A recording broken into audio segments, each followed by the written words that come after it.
कोंबडी बसली होती मांतर कोंबडी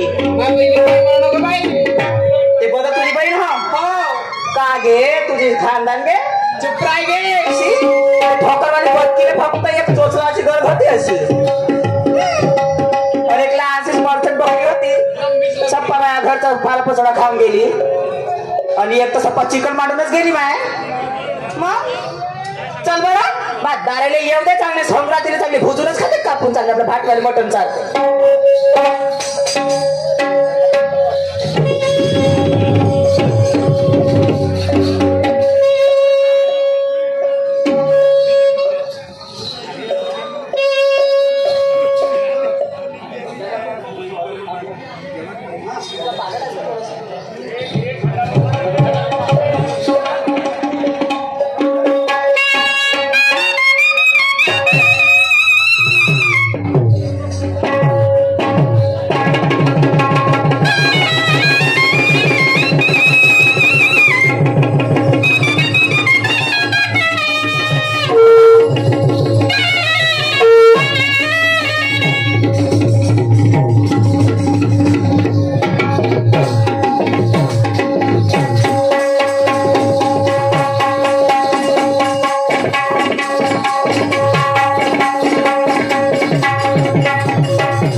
सुंदर तर शाहीर साहेब म्हणतात स्पेशल है मेरा सामान। ओके माँ सामान पेशेंट है ज्ञानाचा अवजार। अच्छा मुझे भी समझले की नहीं? मुझे देखना होगा तिरंगे का शेर, इधर कलगी का वजीर है और तुम्हारे हाथ हाथ से मरने को कभी भी हाजिर है। क्या बात है? नका मारू मी कशाला मारूगा? मी जर मारी तर दुय्यम कोणाबरोबर घे? नाही का? वाटलं त्यांनी जर मारलं तर चालते. काय ते लहान आहेत माझ्यापेक्षा आणि मोठ्या माणसाचं काम नव्हे लहानाला मारायचं. स्पेशल काय म्हणते ना म्हणून. तू तिरंग्याचा एक का? अरे मी विचार केला पक्का पक्का इथे हिसे इथला हिस्सा मी तेच कापी आणि पत्ता तुझा कापी. तिरंग्याचा एक का? शाबाश. तिरंगा हमारी आन और बान और शान है. तिरंगा हमारी आन बान और शान है. तिरंगे का पत्ता इतने जल्दी तो नहीं, बहुत टाइम लगेगा. मान्यवर जी, सूरज जी, देखो क्या कह रहा हूं मैं जरा. क्या?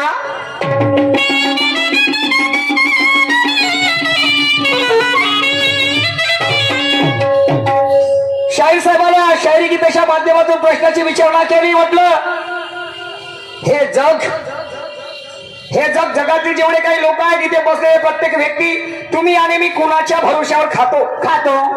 तर शाहीर साहेब म्हणतात आपण कोणाच्या भरोश्यावर जीवन जगतो असं विचारलं म्हणतात. शाहीर साहेब मी काय म्हटलं, हे संपूर्ण जग तुम्ही आणि मी कुणाच्या भरोश्यावर खातो आणि तुम्ही म्हणता कोणाच्या भरोश्यावर जीवन जगतो. तशी तिच्या भरोश्यावर नाही जमलं जी. अर्थ लावा. शाहीर साहेब सांगतो मी, काय हरकत नाही, पण मी विचारतो काय, पहिले प्रश्न समजून घ्या, त्यानंतर प्रश्नाची मांडणी करा, उत्तराची मांडणी करा. समजलं की नाही? आणि म्हणून काय म्हणतो जरा लक्ष देऊ नये का?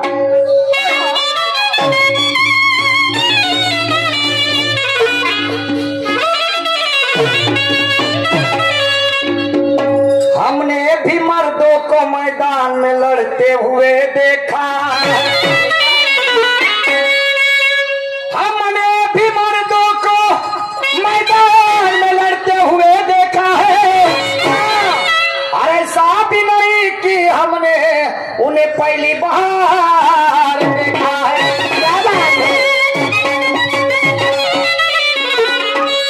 हमने भी मर्दों को मैदान में लड़ते हुए देखा है और ऐसा भी नहीं कि हमने उन्हें पहली बार देखा है. अरे पहले देंगे तुम्हारी हर बाजू को, ये इरादा भी पक्का है. बाप रे. और आने दे हर मुश्किल को हद से पार कर देंगे. ये हुनर मैंने गुरु पुरुषोत्तम से सीखा है. ये हुनर मैंने गुरु पुरुषोत्तम से सीखा है. ऐसा क्यों कह रहा हूं? क्यों? माझा प्रश्नच तुम्हाला समजला नाही. मी म्हणतो संपूर्ण जग तुम्ही आणि मी कुणाच्या भरोश्यावर खातो म्हणजे किंवा खाता. तर शाहीर साहेब म्हणतात तुम्ही कुणाच्या भरोश्यावर जीवन जगता.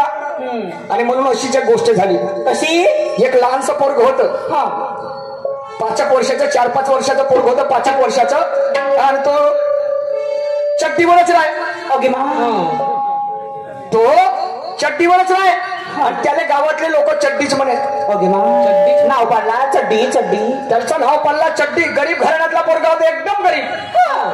तर तो अंगणवाडीत जाय की नाही, तेव्हा ते पोरं तर म्हणेच त्याला चड्डी, पण ते मास्तरीने त्याला चड्डीच म्हणे. त्याचं नाव होतं म्हणून म्हणत असं. नाव नव्हता का, तो चड्डीवर लात होता, इलास्टिकची चड्डी. त्याच्या बापाची अवकातच नव्हती.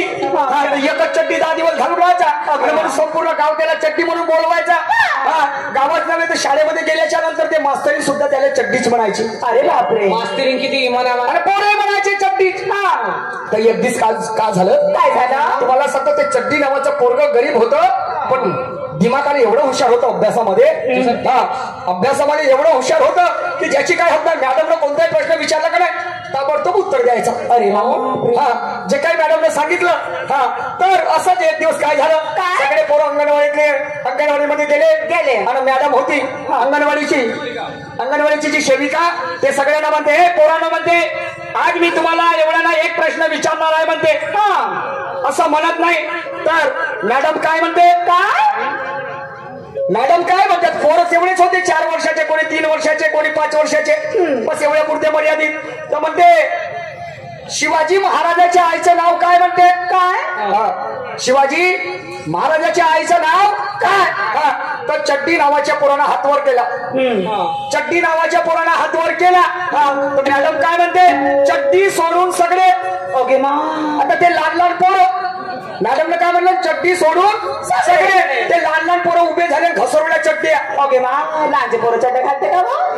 आणि मग काय म्हणते, राजमाताजी जाईल. काय म्हणते, तर त्या मॅडमला समजायला पाहिजे होतं की चड्डी नावाच्या पोरा तू हात खाली ठेव आणि बाकीच्या पोराला सांगू दे. तर मॅडम का म्हणते, चड्डी सोडून सगळे तर ते पोरं उभी नाही होती. बरोबर आहे. बरोबर आहे. आणि म्हणून काय म्हणतोय जरा लक्ष देऊ नये का बंधूंनो. काय म्हणता असं झालं म्हणतो.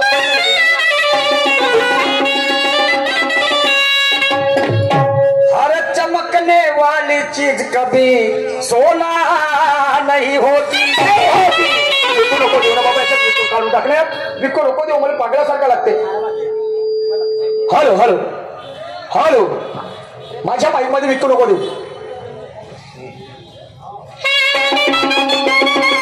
एकदम साधा साधा माहिती दे मला. हर चमकने वाली चीज कभी सोना नहीं होती. हर हर काली चीज यारो कभी कोयला नहीं होती. नहीं होती. हर चमकने वाली चीज कभी सोना नहीं होती और हर काली चीज कभी कोयला नहीं होती.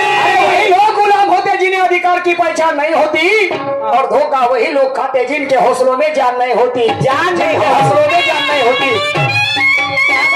शाहीर साहेब म्हणतात पुन्हा काय शिवाजी महाराज जेव्हा अफजल खानासोबत भेटायला जाणार होते, त्याने आतुर केलं होतं, तेव्हा शिवाजी महाराजाची दाढी होती. तर कुणीतरी म्हटलं म्हणते की ही दाढी तुम्ही काढून ठेवा, नाहीतर तुम्हाला ही दाढी ही म्हणजे तुमच्यावर आघात करेल, म्हणजे तुम्हाला काहीतरी होऊ शकते या दाढीमुळे प्रॉब्लेम. आणि म्हणून त्यावेळेस मला बोलवलं. पण शाहीर साहेब मी काय म्हणतो आहो जरा लक्ष देऊ नये का. सांगा जिथे हॅलो हॅलो, जिथे सत्य सांगणारा तुझा होते तिथे चोराला सोडून संन्याशाला सजा होते. जिथे सत्य सांगणारा तुझा होते तिथे चोराला सोडून संन्याशाला सजा होते. नंदेशाहीमध्ये ज्याला ज्याला मजा येते त्याच्या घरी आसाराम बापूची पूजा होते. असं का म्हणतो, जसं दिसते तसं नसते म्हणून जग फसते. सूरजजी, जसं दिसते तसं नसते म्हणून जग फसते. आणि मंदिरापेक्षा गर्दी दारूच्या दुकानात जास्त दिसते. बरोबर आहे. जसं दिसते तसं नसते म्हणून जग फसते आणि मंदिरापेक्षा गर्दी दारूच्या दुकानात जास्त दिसते. बायाच्या पंक्तीला वाढण्यावाल्याचं मोतीर बसते. कसं बसते तो पहिले पंक्तीचं जेवण राहायचं ना, आताही आहे. आताही ग्रामीण भागामध्ये आहे. तर माणसाची पंगत का राहिली तर वाळण्यावाले पोरं नाही का जे वाळत राहते. एक जण म्हणते हात दुखते, दुसरं म्हणते पाय दुखते, तिसरं म्हणते माझ्या मस्तक दुखते, दुसरं म्हणते माझ्या पोट दुखते. माणसाच्या पंक्तीला आणि बायाची का पंगत बसली रे बसली तर दुसरे पोरं वाळत राहते. आणि ज्याचे हातपाय दुखत होते का नाही ते येंगाडे त्याच्याकडे जाऊन का म्हणते तुम्ही लहान आहात, तुम्हाला नाही वाढताय माया नाही. आता आम्ही लहान आहोत. आणि मग माणसाच्या पंक्तीले बा त्याचे बिना औषधी खाल्ल्यानं बायाच्या पंक्तीने हातपाय सरळ होते. आणि म्हणून म्हणतो जसं दिसते तसं नसते म्हणून जग फसते. आणि मंदिरापेक्षा गर्दी दारूच्या दुकानात जास्त दिसते. माय ग, या बायाच्या पंक्तीने वाढण्यावाल्याचं मोतीर बसते आणि जवान पोरगी पंक्तीने देऊ का करते. भात देऊ, भाजी देऊ, पोळी देऊ, घेणं हातचं एक घास घेणं. नाही भाऊ पोट भरलाय ना, नाही म्हणत जाते, हात घे म्हणत जाते. म्हणून म्हणतो जसं दिसते तसं नसते म्हणून जग फसते. मंदिरापेक्षा गर्दी दारूच्या दुकानात जास्त दिसते. या बायाच्या पंक्तीने वाळण्यावाल्याचं मोतीर बसते. जवान पोरगी पंक्तीने देऊ का करते. त्या पोरीची माय तिच्या बाजूने बसली राहते. त्या पोरीची माय तिच्या बाजूने बसली राहते. आणि ते जेव्हा खेकावून धावते त्या पोट्टीची माय जेव्हा त्या पोट्ट्यावर खेकावून धावते आता पोट्ट बालटी घेऊन घरामध्ये पडते. बालटी घेऊन घरामध्ये पडते आणि घाई घुईनं कडीचा डवला वर्णामध्ये टाकते. घाई घुईनं कडीचा डवला वर्णामध्ये टाकते. आणि खाणेवाले म्हणते साला वरण आंबट काऊन लागते. अरे वरण आंबट काऊन लागते. खाणेवाले म्हणते सारं वरण आंबट काऊन लागते. येणारा जाणारा पाहुणा शिव्या देत जाते आणि अशी दारूची पेटी भाऊ कामामध्ये लागते. आणि म्हणून म्हणतो जिकडे तिकडे झाली ढोर पंगत कशी. हे बप्पे पार्टी जसे कैदी लागले जेलमधून सुटून आले. त्याचं लग्न होतं नागपूरला जय जलाराम मंगल कार्यालय मध्ये. 500 रुपये थालीचं जेवण होतं. जेवण करायला गेलो, लग्न लागलं. थाली घेतली आणि लोक उभ्याने जेवण करत. मी म्हणलं खेड्यातला माणूस, चप्पल ठेवली त्याच्यावर बसलो, जेवण करायला बसलो. जेवण करता करता मला तिखट लागलं म्हणून पाण्याच्या ड्राम जवळ गेलो. एक खेडणी आली, माय बाई मा उचलून मा टाकलं डस्टबिन मध्ये. जेवायच्या गुरुनाथ महाराज की जय जय. जा म्हणलं खेळ में त्या सत्यानाश हो. आजीबाईले कोपा नाही कधी. आणि म्हणून म्हणतो जिकडे तिकडे झाली आहे ढोरपंगत. वाळणेवाल्याच्या पोटावर लाट पडली. कुठं कुठं होते सगळ्याच ठिकाणी नाही. निषादला माफ करा, मात्र सत्य लपत नाही. क्या लपत नाही, सत्य लपत नाही. प्रत्येक जुनं ते सोनं होत नाही, जुनं ते धुणे होऊ शकते, पण धुण्याचं पाणी कोणी पित नाही. आणि मी शहाणा त्याला समजतो की गड्यावर सुरी आली तरी चालेल, मात्र सत्य सांगितल्याशिवाय राहत नाही. सांगितल्याशिवाय राहत नाही, सत्य सांगितल्याशिवाय राहत नाही. अरे म्हणून काय म्हणतात शाहीर साहेब, तू तिरंग्याचा एक्का. आणि मी विचार केला ना पक्का नाही का इथला हिसाब. तो देखो मेरा भी गाना क्या कहता है, जरा सुनिएगा.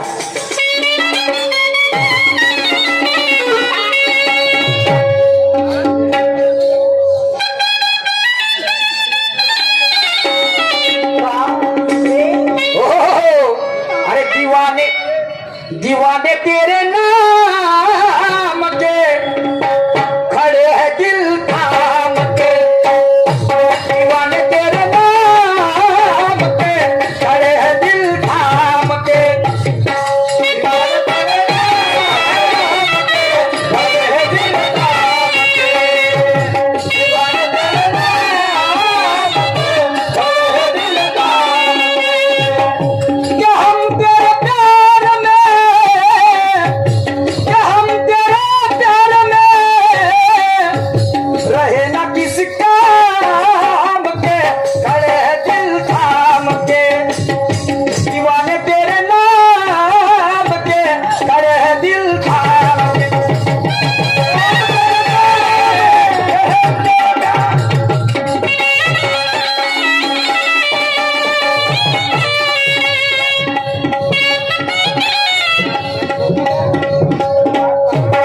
अरे बोलो क्या कह रहा हूं, इसलिए कहना है शराफत से जिक्र भी देखा, मुसीबतों को उठाकर भी देखा, फिर भी मुझे समझ में नहीं आता कि राम से हुआ रामायण तो कृष्ण ने बताई गीता. अरे कहीं महिलों में पड़ रही राधा तो न जाने आज भी अग्नि परीक्षा देती हमारी सीता.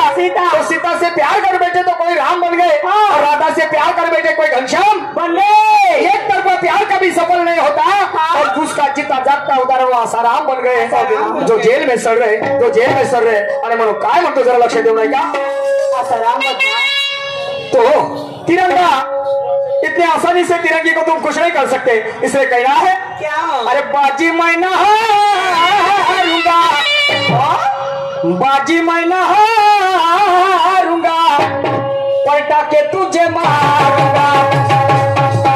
अरे बाजी मैं न हारूंगा, पलटा के तुझे मारूंगा.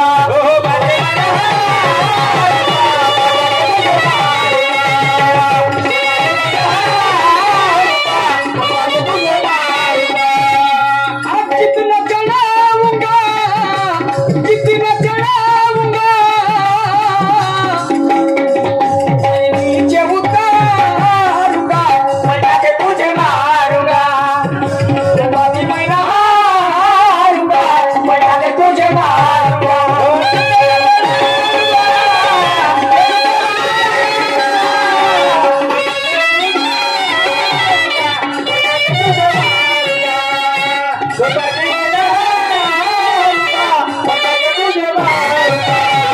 अरे जितना चलाऊंगा और नीचे उतारूंगा,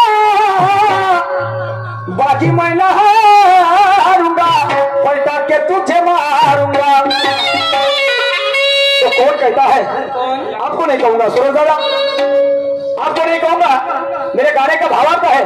तुम्हाला सांगतो, जेव्हा इंग्लंड मधून आले आणि आमच्या भारत देशावर जेव्हा राज केलं, जेव्हा आमच्या भारत देशावर त्यांनी राज्य केलं आणि खऱ्या अर्थाने 129 वर्ष आम्हाला गुलाम बनवून ठेवलं. आणि त्यावेळेस तो इंग्रज अधिकारी होता, ज्याचं नाव होतं डॉक्टर सिम्स.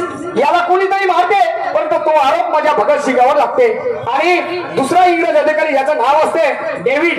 डेव्हिड हा इंग्रज अधिकारी त्या भगतसिंगाकडे येते आणि म्हणते, तू ना माझ्या डॉक्टर सिमला मारला मध्ये तू चास मध्ये त्याच्या खुनाचा अपराधी आणि म्हणून म्हणते तुला म्हणते जेलमध्ये नेतो म्हणते मी आणि जबरदस्त म्हणते बघ डेविड मैंने तेरे डॉक्टर सिम को मारा नहीं मम्मी का सब कह रहा हूं मैं तरी पण तो जबरदस्तीने त्याला हातकडे पकडून नेते लावून नेते आणि गेल्याच्या नंतर तो माझा भगतसिंग म्हणते माझा भगतसिंग म्हणते तुला मला माझा कसूर नसताना तुम्हाला जेलमध्ये नेताय म्हणते पण लक्षात ठेव म्हणते मी ज्या दिवशी जेलमधून जेव्हा बाहेर येणे म्हणते हा तो इसे बेमौत मारूंगा बोलते तुझे कि धोबी का कुत्ता ना घर का ना हाथ का तो कहता है वो मेरा भगत सिंह कहता है प्यास पानी से नहीं बुझी तो मैका में चला गया और न जाने हमारे चाहने वालों ने हमें भुला दिया अरे फूल हसरत के मर जाए कयामत के पहले जहां तक तो हमने सबका भला किया ये आवाज सुनो कपल से महापुरुषों की जिसे गद्दारों ने जला दिया वारे दुनिया जिस थाली में खाया उसमें छेद किया और हमारा ही भला करने वालों को हमने क्या सिला दिया क्या सिला दिया क्या सिला दिया। तो आगे देखो वो मेरा भगत सिंह उसे क्या कहता है।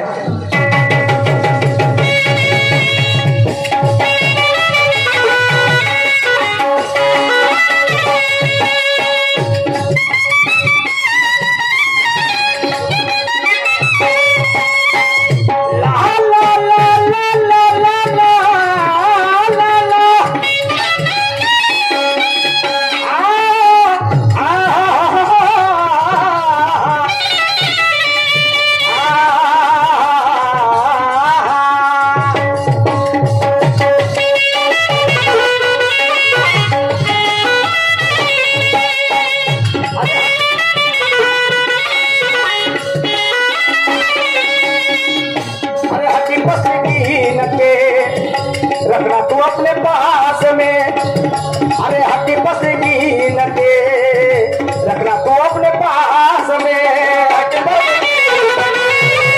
रखना तू अपने पास में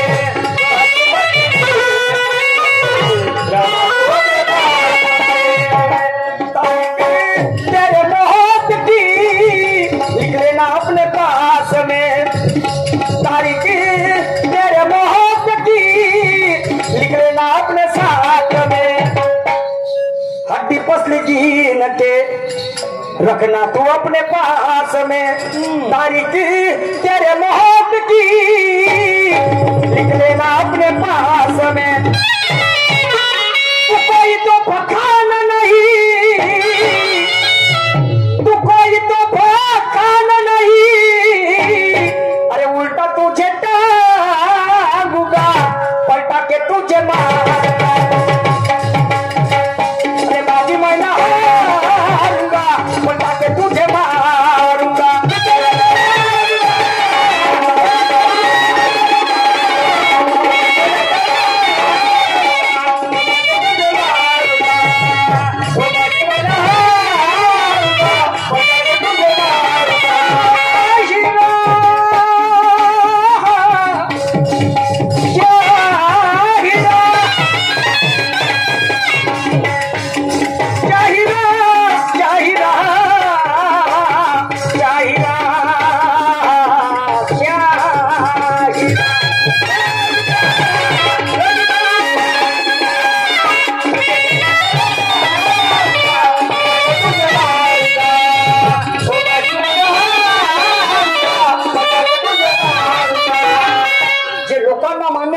लोकमान्य का झाले अरे मने बहुजनांचे दुखवणारे ते महात्मे का झाले अरे यांना शुभचिंतक समजतो तर आमच्यावर अन्याय जगन्य का झाले अरे बहुजनातच निपसतात शूर आणि गुणवान पण ते इतिहासामध्ये नगण्य का झाले आम्ही वारस असून भारत मातेचे इथे सत्ताधारी अन्य का झाले इंग्लंडचे सत्ताधारी अन्य का झाले आणि आमच्याच वाटेला साऱ्या जगातील दैन्य का आले साऱ्या जगातील दैन्य का आले तो माझा भगतसिंग म्हणते आणि मग पा त्या भगत जेल मधून आल्यावर त्याचे कसे हाल करते ऐका पुढच्या काळात काय होतं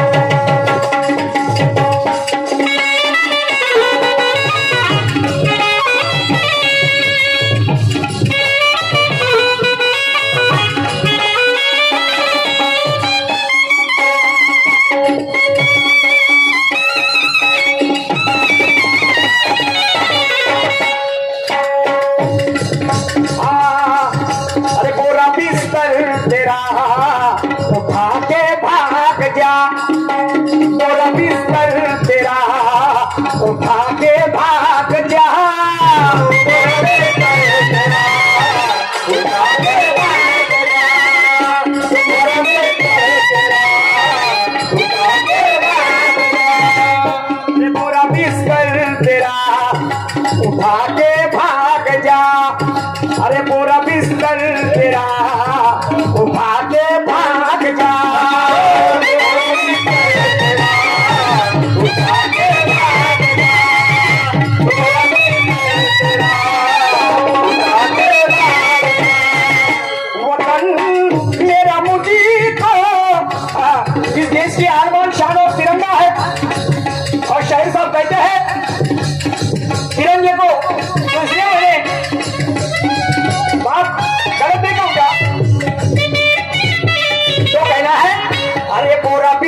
के भाग जा,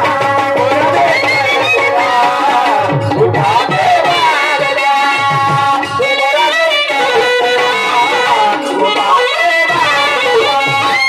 वतन मेरा मुझको देकर भाग जा, वतन मेरा मुझको देकर भाग जा, वतन मेरा मुझको तू देकर भाग जा।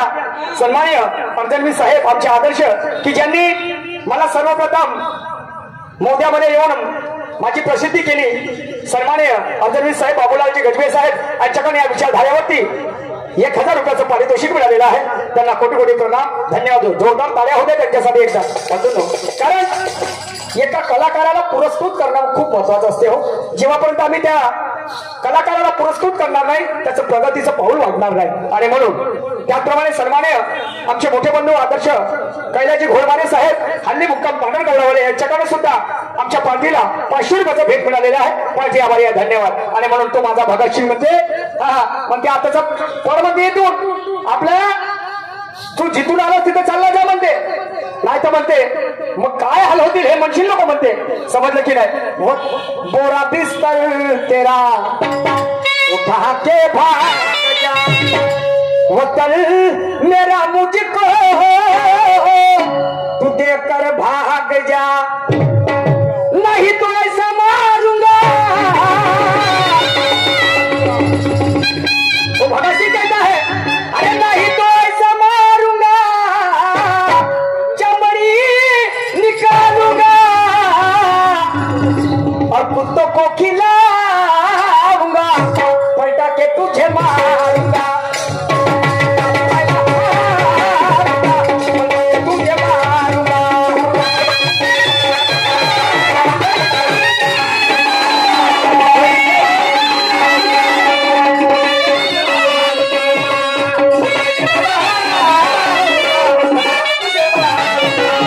अरे म्हणून जगी जे जे उत्तम ते ते स्वीकारावे प्रथम आणि ते जाती धर्म नेम पाडू नये. माझे जे ते श्रेष्ठ आणि इतरांचे कनिष्ठ हे कर्म नवी इष्ट आदर्शाचे गती आदर्शाचे ढोंग अंतरी भेदिके रंग सम्यक कर्मांताचे त्या म्हणावे का, अशी या नराच्या मनी असे म्हण, हा भाव निर्मळ दावीत असे, पुरुषोत्तम संग सोडू नको त्याचा आणि परी त्याच्या नीतीचा रोध असो. शाहीसाहेब म्हणतात ते तो मालिकोट आणि तो कोणत्या गावून आला तर शिवाजी महाराजांच्या काळामध्ये गावं नव्हते हो, परगणा होती. गावं नव्हते सुरत दादा, परगणा होती आणि त्या नाल्याचं नाव आहे भोजराज नंदपुरे. त्या माल्याचं नाव आहे माझ्या बुद्धीप्रमाणे बाबा भोजराज नंदपुरे. परगणा होती, राज्य होती. शिवाजी महाराजांच्या काळात गावं नव्हती तर राज्य होती. समजलं की माझ्या बुद्धीप्रमाणे. आता तुम्हाला काय सांगायचंय बाबा तुम्ही सांगा. चला काही हरकत नाही. मी आधीच म्हणलं की परिपूर्ण कोण आहे, कोण आहे का कोणीतरी परिपूर्ण. आता कोणाच्या भरोश्यावर खाता हा तर हे संपूर्ण त्या दिवशी आर्यन शाहीला विचारलं, म्हणलं कोणाच्या भरोश्यावर खाता सांगतो बरं. हा तर म्हणे आम्ही म्हणे निसर्गाच्या भरोश्यावर खातो म्हणे. अरे अरे अरे अरे कालचीच गोष्ट आहे. निसर्गाच्या भरोश्यावर 2-4 घराला विचारून झालं. पण मी सुरत दादा मी काय म्हणतो, आम्ही जे काही खातो हे फक्त आणि फक्त आहेत आमचे 2 हात. या हाताच्या भरोश्यावर आम्ही खातो. हात नाही तर आम्ही काही आगाऊ द्या बरं. आम्हाला हात नाही राहिल्यावर आम्ही काही छान खाऊन जी नाही सांगतो. पण प्रथम काम जे आहे ते याचा आहे की रे हाताच्या भरोश्यावर खातो, तोंडाचा प्रश्न नाही. बरोबर आहे की नाही भाऊ. आमचे हात महत्वाचे आहेत. समजलं की नाही. आणि म्हणून एका वाक्यात उत्तर आहे. बरोबर आहे का भाऊ का खोटं आहे. कोणी काही सांगत असतील पण महत्वाची भूमिका निभावणारे आमचे हात आहे. बरोबर आहे. आणि म्हणून हा माझ्या प्रश्नाचा उत्तर आहे. समजलं की नाही. चला काही हरकत नाही. पण आता प्रश्नाचं उत्तर सांगणं मोठं कठीण झालं कारण इंटरनेटचा जमाना आहे भाऊ. बरोबर आहे. काही सर्च मारला तर येऊन जाते. आणि म्हणून काय म्हणतं जरा लक्ष देऊ नये का शेवटच्या कराव्यामध्ये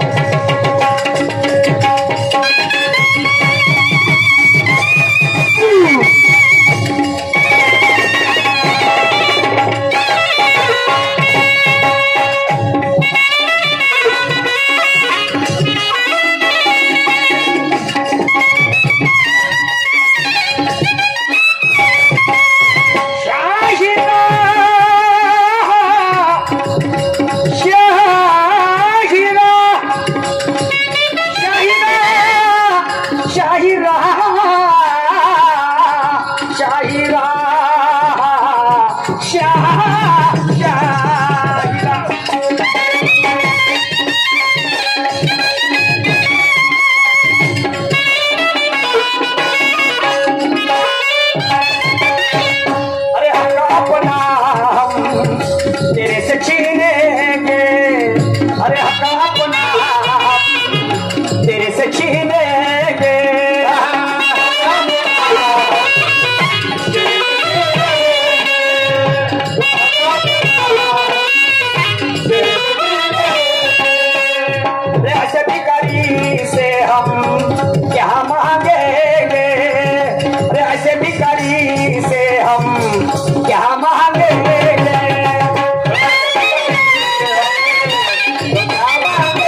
छीनेंगे. शौर्य की गाथा पुस्तकाचं नाव आहे आणि त्या पुस्तकातलं गाणं आहे. समजलं का? तिचा आधार आहे, मतितार्थ आहे. सुरज दादा आणि म्हणून काय म्हणतो आहे, हक अपना हम तेरे से छीनेंगे और ऐसे भिखारी से हम क्या मांगेंगे. कहे निशान यहाँ पीछे नहीं हटेंगे. कहता है भगत सिंह, पूरा बदन होगा तेरे बाप का, पर एक चीज तेरे पास तेरे माँ की है और सभी भाई और बहनों के बीच एक ही बंधन राखी है. राखी है. ताज वाले को अगर दिल से चाहता है तो उसका दरगाह वाकी है. राखी है. और कानून का यदि सम्मान करता होगा तो उसके वर्दी का रंग खाकी है. राखी है. तेरी पिस्तौल भी मेरा कुछ नहीं बिगाड़ सकती देवी, क्योंकि मेरे नाम की गोलियां बनना बाकी है, बाकी है, बाकी है. वो मेरा भगत सिंह कहता है. अरे मनोज, हक अपना हम तेरे से छीनेंगे, ऐसे भिखारी से हम क्या मांगेंगे. कहे निशान यहाँ पीछे नहीं हटेंगे. तो अभी सुनिए होगा, सुनिए सूरज दादा. गुरु पुरुषोत्तम तिरंगा लहराऊंगा. शाहीर साहब ने बोला था ना, हा, तू तिरंग्याचा एक्का आणि मी विचार केला पक्का, हा, मारतो म्हणे काहीतरी धक्का तिरंग्याला. आणि म्हणून गुरु पुरुषोत्तम तिरंगा लहराऊंगा. आता माझ्या गाण्यामध्ये हिजडा हा शब्द आहे, तर मी तुला म्हणणार नाही. मी माझ्या गाण्याचा भाव तर सांगितला की नाही? बरोबर आहे भाऊ, आहे ना? गुरु पुरुषोत्तम तिरंगा लहराऊंगा और हिजड़ा को भगाऊंगा. पलटा के तुझे ले बाजी में हारूंगा, पलटा के तुझे मारूंगा.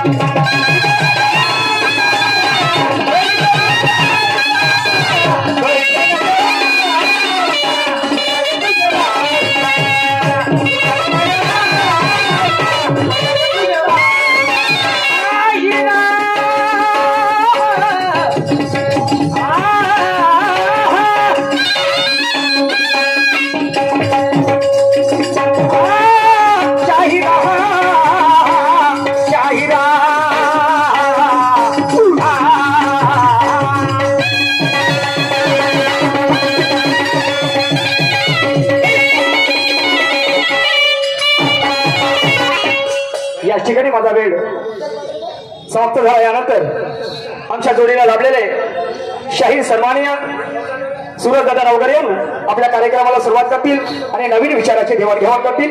धन्यवाद. त्यांचा पाठलाग करणं माझं कर्तव्य आहे. बंधू